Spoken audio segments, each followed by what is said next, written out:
Welcome to Unsilent with your hosts Dave and Brian. This is not another current events podcast. We're digging deeper, diagnosing, and discussing what's really going on today, how we got here, and providing observations for future generations. Welcome to Unsilent. We're Brian and Dave. We're hoping you'll let us know where you think we got it right and where we totally missed the point, which you can do by visiting unsilentpodcast.com. Now let's get into it. What are we talking about today, Brian? Well, we couldn't very well get into our situation in our current society and our country in 2023 without talking about the new gender roles, rules, expectations, and the way this is just seemingly overnight. I mean, 15 years, 20 years, whatever it's been, but in a pretty rapid pace has kind of gone from an obscure topic that nobody really talked about much to arguably the most dominant topic of all right now. I mean, it's certainly up there. So we couldn't explain to anybody who's listening, some other time or we couldn't really talk about what's really going on in our world without getting to this one. So that's what we're going to jump into today, Dave. So what do you think? What's going on? When you get to a point as a society where you cannot agree on the most basic accepted things that humanity has always had a basic agreement on, then you're really in big trouble. When it becomes controversial to say, to ask somebody, what is a woman, when we're told that when people are asked that in confirmation hearings and official proceedings, and we're told that, well, I'm sorry, I don't have a degree in biology. I'm not a doctor, so I really can't answer that question with any degree of specificity. Then you have a situation where you've got a sort of societal, at least a mind implosion going on, right? It's just a complete disconnect between what's happening in the real world and what's happening in people's minds. And that's really, I think, the problem we've got.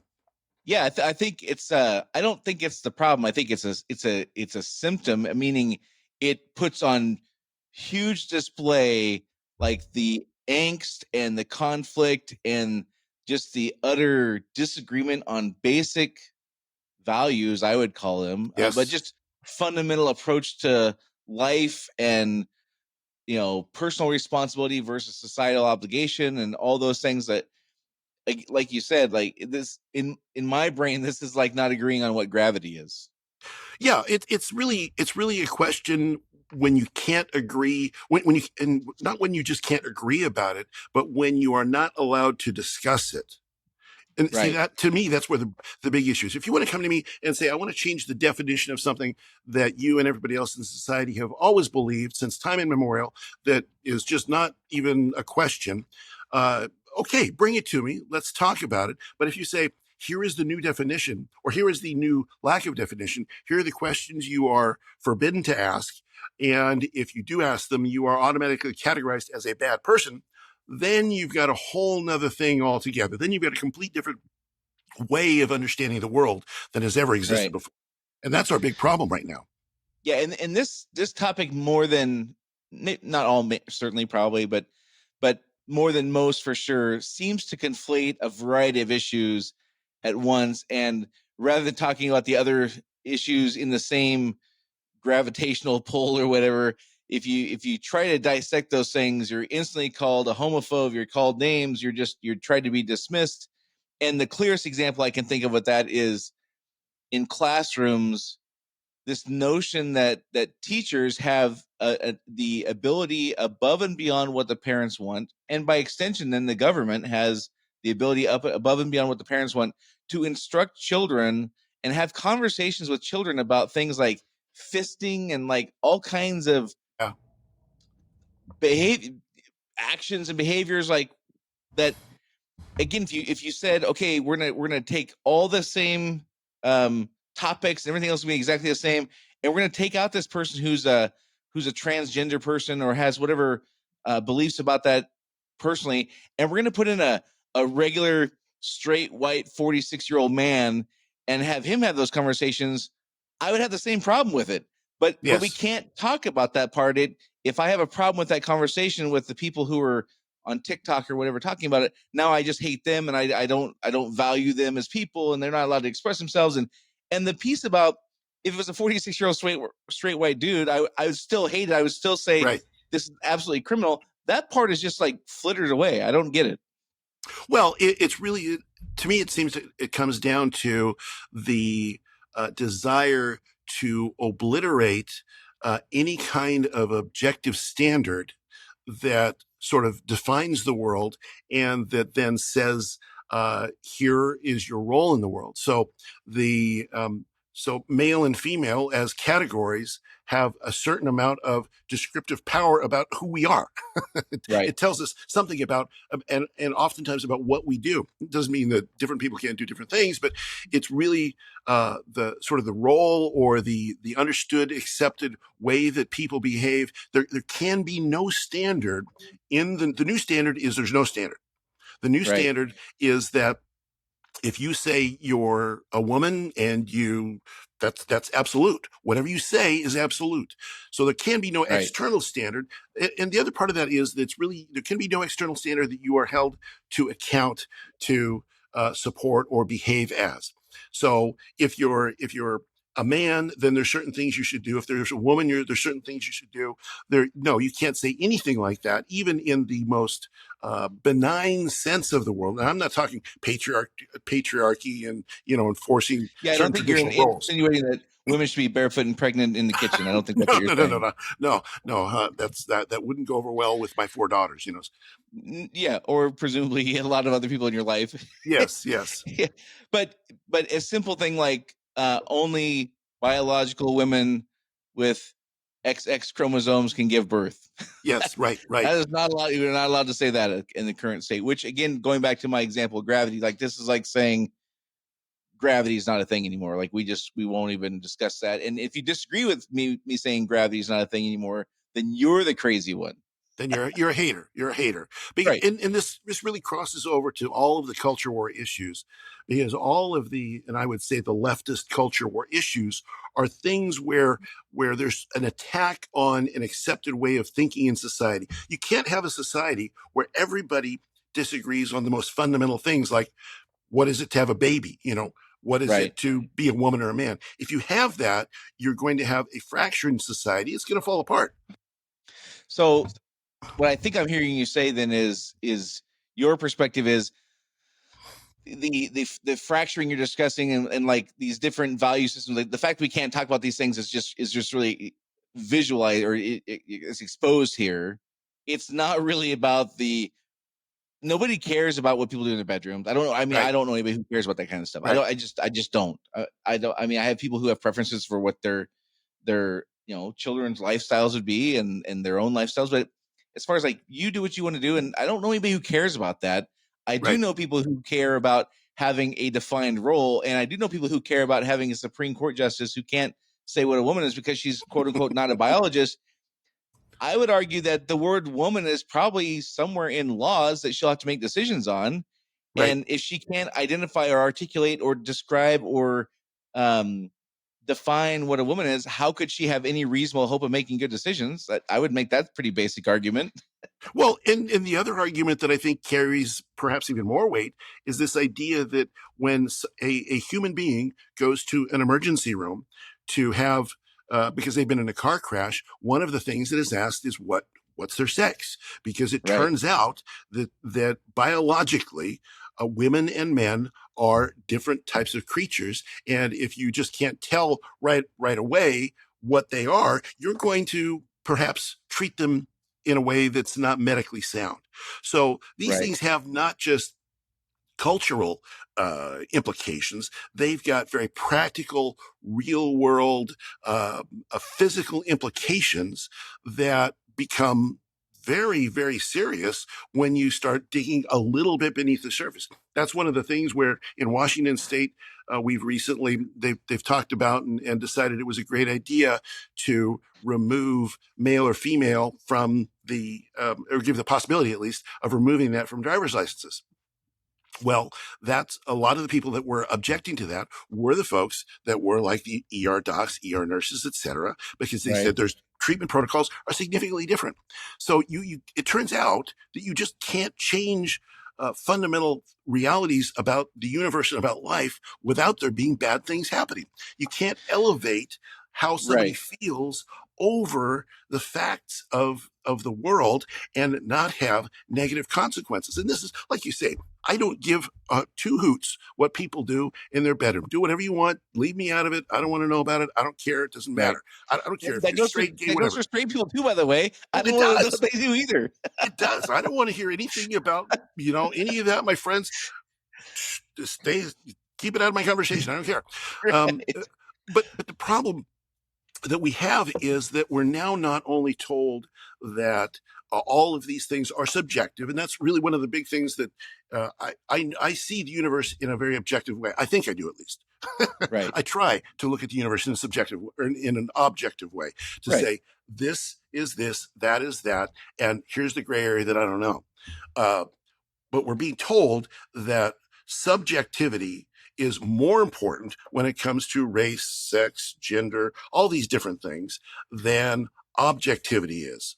And So that's the objective fact. on that point specifically, again, to the best of your ability, and for you listening, if you think we get this wrong, please, this is where you go to unsilentpodcast.com, you jump on a YouTube channel, Rumble channels, and tell us where we're getting it wrong. We want to get this right. But Dave, the best of your ability, what is the argument for why that subjectivity is better than having objective definitions and norms that we all agree upon? Besides, just everybody hates their stepdad, and we just don't like the world we grew up in. Like, I'm only partially kidding with that, by the way. I do Yeah. think part of this is for some people, just I hate it all. If I'm a 23-year-old kid who I'm looking at the prospects of wanting to have a home, and buying a home feels completely out of reach, why would I buy into any of your stuff? So I don't mean Right. this like in a facetious or mocking kind of way. I mean, I kind of sort of do some of it. I think some people just like genuinely just want people to be miserable. Right.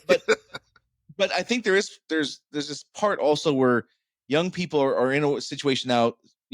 When I say young, I mean late teens, early 20s, maybe mid 20s, whatever. Things do seem insurmountable that did not seem for previous generations. And you and I are going to get in tons of conversations about this as we roll along with this. But I could see a part of them just being like, I take your norms and shove it. Your norms Yeah. don't let me buy a house. Yeah. So I kind of get that part. But what I'm asking you is what specifically about the subjectivity about these things versus objectivity, what do you think their best argument is for why that's an improvement? I think their best argument, the one that they make the most, is who are you to tell another person who they are? In other words, this is my authentic self. This is who Right. I honestly feel I am. And who are you to impose your values, your thoughts about the way things are? Who are you to impose it upon me? By doing so, you are violating my most basic fundamental right. And you have been doing so, by the way, for hundreds of and thousands of years, because you're part of the, white European, straight, patriarchy, colonial. Yeah. So I'm in a Christian, all that exactly. stuff. So Right? I'm in a grieved party, and I represent aggrieved parties, and I go back centuries with my grievance potentially. And who are you to tell me that what I say is not true? You're just trying to oppress me some more. You're just trying to push your things, your will on me, and that's wrong. That's morally wrong, and you're bad to do it. I think that's the argument. So again, to the best of your ability, and if you don't know, of course, you don't know, but you seem to be able to articulate this better than just about anybody I know, or probably anybody I know. When it comes to the things that there are distinct things that do matter about if somebody's mugged, we got to be able to tell the police what the person looked like. Yeah. Yeah. There's situations where it is, if you're going to put your children in a situation where you're choosing a babysitter, like I, as a parent, have a right in knowing, like I get to say who babysits my kids. Like, Yes. there's circumstances where these things do matter, and a person's authenticity and things like that, I would argue, have to come second to that. Like, there's certain places where I cannot. My example is always this: if I want to weigh 500 pounds, I can, right until the moment where I want to get an airplane seat and I'm spilling over onto the person next to me. I can do what I want up until the point it negatively affects somebody else. It's kind of how I look at things. I'm sure that that's not Right. always right. And there's tons of exceptions, and I get all that stuff. But generally speaking, like, how could the world work any other way? We have to kind of have agreed upon norms and the most basic things just for, like you said, legal things. And I'm pulling complete random things out of my backside to come up with examples here. But like, again, babysitting is a great example. I got a 4.5-year-old kid. Pedophilia is a thing. People hurting children is a thing. Has been Right. as long as mankind's been around. Men are more likely to do it than women. That's also a thing. So Yes, that's right. there's circumstances where this stuff matters. What is the argument in those cases? What do you think they would say? What is the yeah but that I'm missing? Well, the yeah, but is sure, your individual circumstance is your individual circumstance, but I'm talking about a higher principle. I'm talking about a principle of human rights that, okay, so you have this issue with this, and yeah, I understand what you're saying, but the real principle is we need a more fair and just society in which the person is elevated, and there's these consequences. We're not going to worry too much about these consequences because there aren't too many anyway. So I'll give you a very practical example of this. Back in Washington, some years ago in Washington State, we were talking about whether it was a good idea for biological males who identify as female to hang out in locker rooms and, show them their authentic self to Right. everybody. Their And entire authentic self. their higher authentic self. And the discussion came back to, well, if you're uncomfortable, if your daughter's uncomfortable with this, it's just a result of the patriarchy and her being taught that she shouldn't view a male body or a biological male body who's actually female. She shouldn't be taught that that's wrong. And it's your discomfort with that is just another example of the oppression of your system of doing things. So that becomes sort of a sort of counter. It's not a good counter argument, but it becomes sort of a counter argument, and it also then becomes something where they always have to bring it back to you're the oppressor, you're the oppressor, you're the oppressor. That's the real message in all these. You're the oppressor. I think the part that baffles me the most, maybe not the most, but one of the things that really baffles me for sure in this is if that argument were true, where these kinds of conversations just could not be had or should not be had, and we need to avoid them, we would not have gotten to a place where gay marriage is even allowed. Yeah. We would not gotten to a place where civil unions were allowed before that. We would not have gotten to a place where interracial marriage could happen. Like, Yeah. I mean, depending on how far back in time you want to go and what society you're looking at, there was, pretty gnarly things that people were dealing with. That the only way those things were resolved was through conversation and people figuring out as they went, because life is hard. Am I missing a piece there? It feels to me like the thing that they're arguing against, which is conversation about these things, is the exact path that led them to the things that they have now that they didn't like, that they didn't have 25 years ago.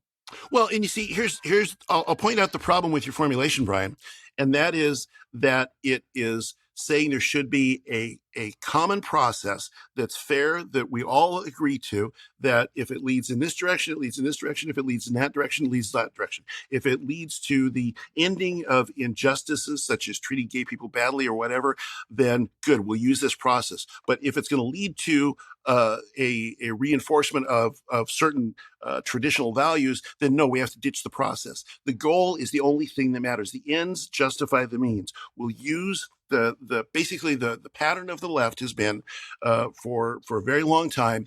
I will use your logic as long as it gets me to my goal. But as soon as your logic that I've used for 10, 15, 20 years gets me to my goal, if it conflicts with my goal, then I'm going to ditch it and I'm just going to choose something different. So it's hard for somebody on the right, or hard for somebody who can think sequentially, use deductive reasoning and logic as sort of high primary values, to understand that. Because it's like, wait a minute, you said this and this and this, and you used this logical process to arrive at this conclusion. I'm using the same process you used, and it leads to this conclusion you don't like. Well, then why do you get to use it there and I don't get to use it here? Well, because it doesn't lead to my goal. My goal is my subjective goal is the only thing that matters. So what I'm hearing you describe as a person who have children in my life, I am a parent. I'm hearing you just describe the manipulation that a toddler uses. Of course, it is. Yes, absolutely. It's I want what I want, and if I'll go through your process, and if your process gets me what I want, cool, I'm in. If at Yes. some point along the way though your process gets me to something I don't like, now I'm tantruming. Yes. And I'm reluctant to say that because I don't mean to dismiss these people. I'm sure that there are people who firmly believe that you Sure. and I are just absolute rubes who are just dumb and stuck in our archaic thinking and whatever. I'm trying to take that piece of it out and understand how this is supposed to work in life, where you have no fundamental process you agree upon for making decisions. You don't even have fundamental ideas or laws, like theories and laws that we accept. Like how would that work? So I get the part where you would boot us out. I get the part where Dave and Brian no longer are here, and we've been locked in the gulag or exterminated or whatever, and our ilk is gone. But from that point forward, how does this work? Well, part of the fundamental disagreement that we would have with that sort of perspective is, I've used this analogy a number of times in the past.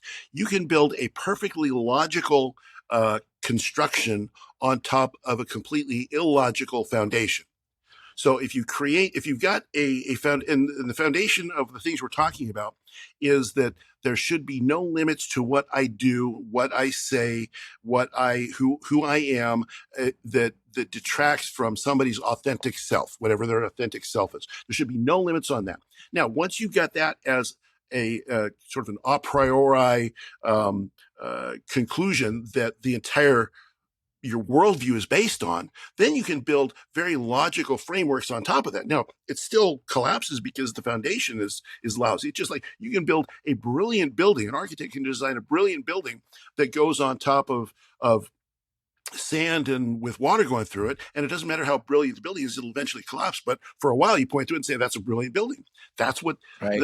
I also don't want to underestimate the sort of philosophical opposition, because there's plenty of incredibly smart people there. The fact of the matter is that there's plenty of incredibly good people there too. There's people that are honestly say that if Jim decides he's Jane, then that's in Jane's best interest for everybody to treat Jane as if Jane were never Jim but was always Jane. And they honestly believe that because there's an empathy there. And so I think it's important in like these discussions that we look at that and say, well, and the way that I argue against it, you really can't argue against these things with just brute force logic, because it just, they don't accept it. You have to argue against it from the standpoint of empathy. It's like, and I think you said this earlier, there's real world consequences.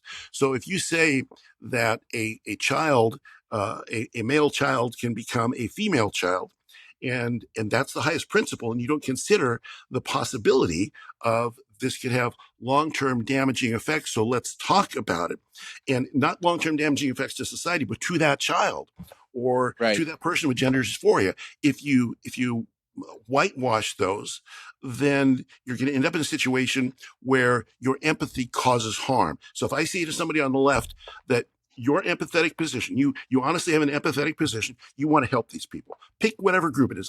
Pick any group that we're talking about and say, I want to help these people. You want to help these people. Let's talk about, in real world terms, what is the best path to do that. Now, if you get some kind of agreement there, then you can have a discussion, a logical discussion. But until you get there, you cannot have a logical discussion.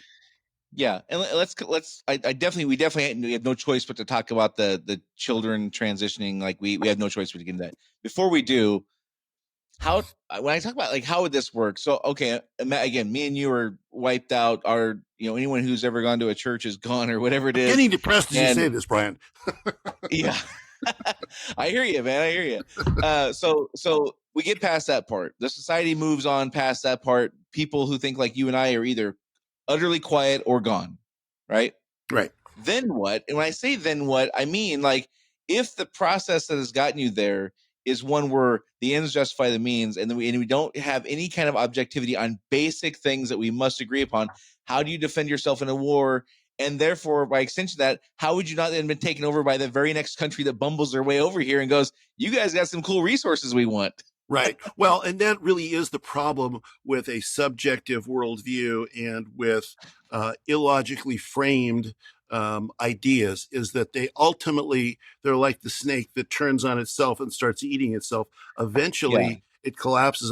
When my kids were young, I always told them, I said, look, you can do something dumb for quite some time and be successful, but eventually reality is reality. There are laws in the Right. universe, and there's laws to human behavior. Eventually, it's gonna catch up with you, and you're gonna have a problem. And that's what I think happens. as what's going to be and has been so far and will continue to be a through line for many of our conversations that you and I have, is that is the crux of the issue, Yes. is accepting that there's limitations to what we as human beings can do. We are not gods. We are not immortal. We cannot change the laws of physics. We cannot change the law. I cannot stand on a tree and declare that gravity is no more, and do my greatest American hero impersonation for those of you who are old enough to remember that from 1983, Right. and try to fly off the tree. Gravity doesn't care what I think. Right. Gravity doesn't care if I believe in gravity or not. Gravity is a Exactly. thing, and this seems to be kind of the part that from my perspective is like, okay, I get all these things. I get having empathy, and again, if Jim wants to be called Jane, I don't know a single person who cares about that. Right. In meaning, if Jim walks up and says, "From now on, I like you to call me Jane," I don't know anybody personally who would say, "I'm not doing that. I'm calling you Jim." They respect the people I know tend to respect that. There might be exceptions, I'm sure, but I can't think of anything off the top of my head where somebody would be like, "Nope, I'm not going to honor your request. I'm going to continue calling this other name." Right up until the point where Jane wants to show their genitalia to my or my friend's 6-year-old daughter, Yeah. then we got a problem. Well, and see, that's where all of these things ultimately find the inflection point where it goes bad. So any societal change that happens, especially Americans, we're pretty cool with that. We're pretty cool with this change. I mean, it hasn't always been, and doesn't happen fast sometimes. Well, I wouldn't say we race to that, but we get there. Well, yeah, it doesn't always happen as fast as it should, or or if people would like, yeah. Yeah, exactly. So that is the case. Where it really comes down to a problem is when you start saying my reality has to be your reality, has to be your kid's reality. When you start telling people that, people are like, no. You can have your reality. You can think the way you want to think. But when you start using force, whether it's societal force or government force or business force, to start saying you have to change your long-held reality to meet this new thing that we're telling you have to do, regardless of whether you have a good argument or not, then that's where it becomes a problem. That's where it's become a problem with sex ed. That's where it's become a problem, and mostly in the schools. I mean, the kids, right? It's all for the kids. That's you want to see something go to war. Right. Tell parents that you're going to teach 5-year-olds, 10-year-olds about sexual positions or something like that. Right. That's in left, right. At that point, it doesn't matter. For the most part, they're going to push back. And I think that history has taught us I'd say the evidence is overwhelming. Somebody is going to be in charge of enforcing the societal norms, and it will be by force in some cases. Sure. Up until 7.5 minutes ago, if you were a dude in a women's locker room showing your junk to a kid, you'd be in prison and they would take you by force. Yep. Right. Exactly. But those rules were created and enforced based on objective perceptions and all that kind of stuff. Exactly. If we get away from that and we get into this thing where it's all subjective and we can kind of alter what is for this person or that person based on how they think, and like I don't know how that leads down a road where everybody isn't abused except for like the top 0.0003% of the population. This is the part that just baffles me. Like, if you play this out, if we just all said, you know what, cool, I'm in.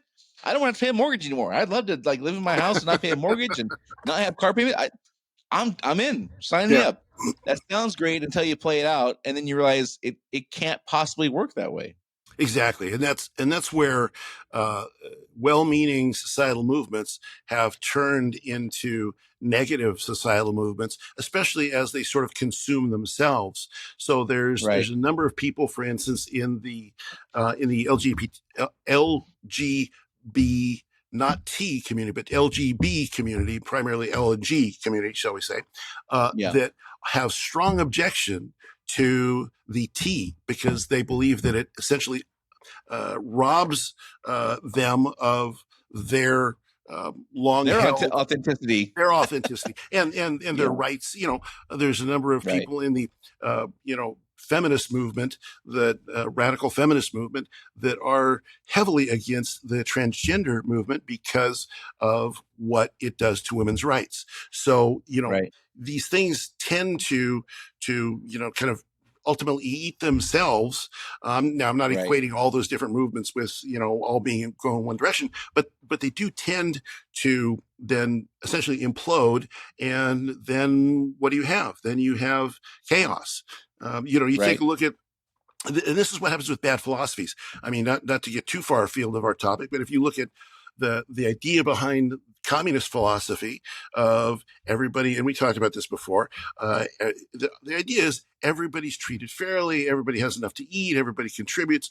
Sounds very, very nice. But then when it's implemented, you get guys like Stalin, you get guys like Mao, you get guys like Pol Right. Pot, and the whole thing collapses because it's not based on reality.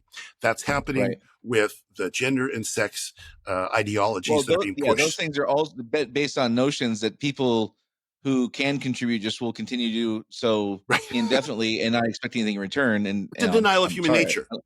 I don't know how many people they've met in their lives, but I've not met a single person who operates that way. No, So, exactly right. as far as talking about, again, you can't discuss this topic with any kind of sincerity and not talk about the children transitioning thing. And I'm going to kind of take 30 seconds here and explain. One of the reasons I'm doing this podcast with Dave, for you listening, is I I remember when I heard about World War II in history class in school. I don't know what grade it was, but whatever grade it was, where we learned about the concentration camps. And I'll never forget thinking in that moment, I will not be the person who lived 3 miles away from Auschwitz and didn't say anything. And it kind of feels to me like, I don't know if this is our Auschwitz thing. It's probably not. There's probably worse things heading our way than this, but it's in the same realm as that. Like, you're allowing or leading children down a path where they're making forever life altering decisions where they won't have basic human fundamental pleasures anymore. Mm-hmm. And there's zero conversation allowed to be had about, well, how many are allowed to regret this and deem this whole program a quote unquote good thing? There's zero conversation allowed that. And my spidey sense goes off and says, that kind of sounds like the thing that I talked about, or I thought about in history class, where I don't want to be the person who just sits by and watches this happen, doesn't say anything. These kids cannot be making decisions at 4 and 6 and 8 and even 16 years old No. that will literally not allow them to have children, not allow them to get maybe married, because who knows what kinds of psychological issues there might be or whatever. Not even be able to have a basic fundamental sexual pleasures are gone like forever, and you can't get that stuff back. Right. And I just go, I I can't sit back and just say nothing. This feels like it just crosses a line for me. And I don't have a dog in the fight. I don't know a single person who has a kid who's thinking about transition. I don't know anybody who did transition as a kid. It just feels to me like you can't tell a child they can't smoke, but they can do this. It makes no sense. No, it's not logical at all. And we're told that with regard to transition, et cetera, that, well, we're doing this to make them happy, but there's really no long-term data that says that anybody's helped by this. I mean, there are people who make Right. claims. There's plenty of people that say, well, you might do a survey 3 months afterwards, 6 months afterwards. There's no statistical or scientific validity to anything that says that this is beneficial, but we're told, therefore, but you cannot question it. If you're told you cannot question something that there is no positive data to support, and there's plenty of at least anecdotal and other data to say this is at least not good. The Tavistock Clinic in in England had to shut down. They said, because, we just don't see any beneficial outcome of this. And this is happening over and over and over. But still, the main message, the main media, the main sort of cultural impetus is to say that this is a good thing, regardless of counter and questions. And, this is the problem we've seen. We saw this during COVID. We saw this in so many different places. If you ask questions, if you're questioning anything, you're bad. You're attacking. Right. Your question is an attack against this person, against their authentic self. So therefore, even your questions, even the scientific studies, there have been plenty of people that want to do scientific studies on these questions that you and I are discussing today, and they can't do it because they'll lose funding, they'll lose credibility, they'll lose reputation, etc. That's one of the things that I think that is not discussed at all is if you're in the government, you can get a study to say whatever you want. Right. Because you will attract people who want the outcome you want, and you will give them funding and they want the funding. If you withhold funding from people who come to a conclusion that's different than what you as the government want, how many of those are you going to get? The answer is not very many, if any at all. Right. So on a variety of things you and I are going to talk about, from climate change to this to whatever, the government gets to pre-pick what kind of outcome they want these studies to have, and then they fund the people who will give them those outcomes. And this is a well-known thing. This is not like a secret. If you've done any kind of work in any kind of government agency, you know this to be true way more than it should. So there's that. And the aside from the piece where it doesn't make any sense to me, like how you can tell a kid they can't smoke, they can't drink, they can't own a firearm, they can't join the army, they can't go to the Caribbean on their own, but they can make this life-altering decision. The reason my spidey sense goes off is just like you said with COVID, was to put it in context for people who don't maybe understand our society. Maybe you're living in a different country, maybe you're living in a different or listening at a different time, whatever it is. You cannot watch TV for an hour without seeing commercials about lawsuits, class action lawsuits, getting retribution for harms done to people. Okay. The next thing is we're one of the few societies that allows pharmaceutical companies to advertise on TV. So I don't know, 30% ish of all the commercials you see on TV are pharmaceutical related. And the last 8 to 10 seconds of every commercial is an entire list of all the things that could go wrong. You'll die. Up to including death for whatever kind of cold medicine you're taking. Right. That is the world we live in. We are very litigious, and we're very transparent about risk in all kinds of things. But on this topic and others similar to it, where there's a predetermined outcome, you cannot even discuss and say, what does success look like with this? If we transition 10,000 kids, how many of those can regret it and still decide that this was a good thing? Right. You cannot talk about what are the consequences for the individuals who decide they want to do this and oh my goodness, a week later, a month later, 10 years later, regret it, versus the benefits of the people who do it and they're really happy with it. You can't have that conversation in a world where that conversation dominates everything we do. Well, and you know what that makes it then? It makes it a religion. Right. So basically what the modern left, I made this, they hate it when I say this. They just hate it when I say this. But the modern left and these things that they're pushing, these doctrines that they're pushing, are essentially religious doctrines. They're saying, here is how the world works. You are not allowed to question it. If you question it, you will be excommunicated from the religion, from modern society. You will be fined, or you will have your career taken away from you. You will be canceled, which is canceling is essentially just excommunication. The reason we can't talk about these things is because they are taboo topics. They are things that you are not allowed to discuss, which again is more of sort of a controlling, not kind of religion that I practice, but it's more of a controlling religion that says, if you do these things, we're going to send the inquisitors over and we're going to see if you believe this false thing. And if you believe this false thing, you can no longer be a part of our world. And so that's really where it's at. And so you get to the point of religious fervor where people believe these things. Why do they get so upset? Why is there such anger and angst over, if I say, 10-year-old to 15-year-old shouldn't have their genitals chopped off, and you get such anger, not a discussion, because you're violating somebody's faith at that point. You're challenging their entire worldview, their entire way of thinking the universe is operated or thinking it should be, and thinking of how we should interact with one another. So that's really what we've got. And again, again, one of the through lines with all these conversations you and I have is righteousness. Yeah. And when I was growing up, the righteous person was the blue-haired lady who was the ultra conservative, ultra Christian gal that if you said damn in front of her, she was wagging her finger, and that was the person that everyone thought of in that context. Their righteousness declared to others what was taboo.